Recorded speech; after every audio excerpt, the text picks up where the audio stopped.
All right, let's dive in. Today, we're basically putting together the guide you probably wish you had for a safe and actually positive cannabis experience. So whether you're totally new to this or you just want to feel a little more in control, you're in the right place. So here's the plan. We're going to start with the absolute fundamentals, Safe Cannabis Use 101. Then we'll get into something super important, why the method you choose changes everything. We'll also tackle what happens if you have a bit too much, what that feels like, and what you can actually do about it. And then we'll wrap it all up with a simple checklist so you can feel confident every single time. So let's kick things off with the big question. Right. So how do you actually make sure you have a good experience and, avoid a bad one? It seems like it should be a simple question, doesn't it? But getting clear, straightforward answers can be surprisingly tough. And look, getting this right is the key to feeling in control. And that's exactly what we're going to break down here. Okay, let's get right into it with the absolute basics. Section 1, Safe Cannabis Use 101. You could think of these as, well, the golden rules for having a good time. If there is one thing, just one thing you take away from all of this, please let it be this phrase right here. Start low and go slow. It sounds almost too simple, but honestly, it's the most important philosophy for using cannabis responsibly. It just means starting with the smallest possible dose, and then you wait. You just wait and see how it affects you before you even think about taking more. Okay, but that begs the question, right? What does low actually mean? Because low for your friend could be, well, way too much for you. It's definitely not a one-size-fits-all number.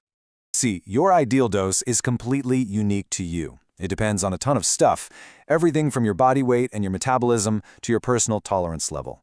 Of course, the THC content of the product itself is huge, and maybe most critically, it all depends on how you're consuming it. And that brings us perfectly to our next critical point.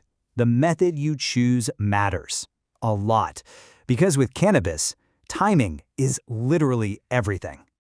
Just look at this. Look at how dramatically the entire experience changes just based on your method.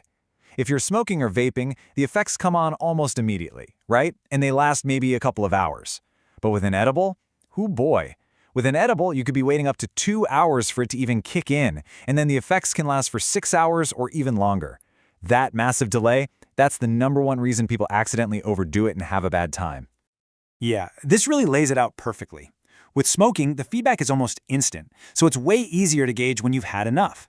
But with edibles, that feedback is so delayed. You get impatient, you start thinking, hey, this isn't working, and you take more. And then, bam! The first dose finally hits right as the second one is just getting started.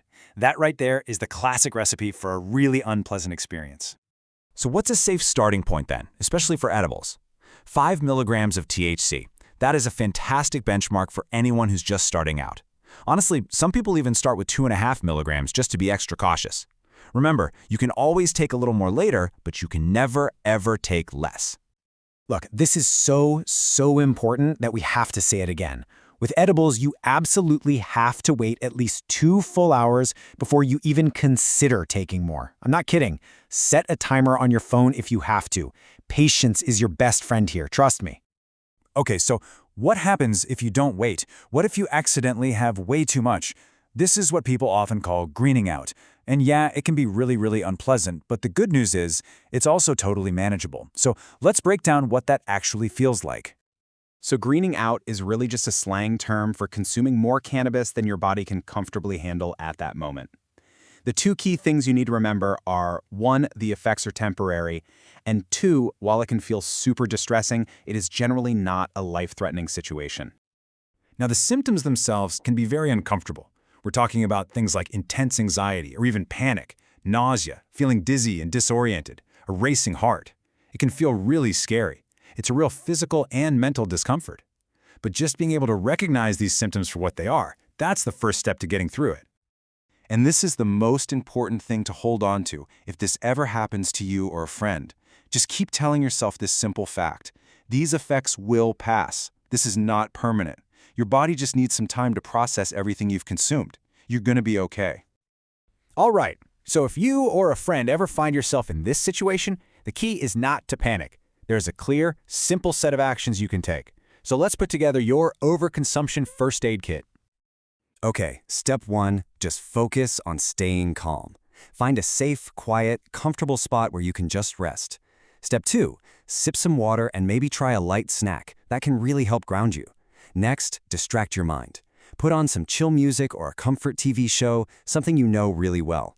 If you have a trusted friend you can talk to, now is the time to reach out. And, of course, the most important rule of all, absolutely do not consume anymore. All right, for our final section, let's pull all of this together into a simple framework so you can go into any situation feeling confident and safe. The goal here is to feel prepared, not paranoid, right? The real key is just having a little bit of a plan before you even start. So here's your final checklist. First, know your method's timing, that onset and duration. Always, always start with a truly low dose. Make sure you're in a safe, comfortable environment where you feel good. Have some water and snacks handy just in case. And this is a huge one. Never, ever drive or operate machinery.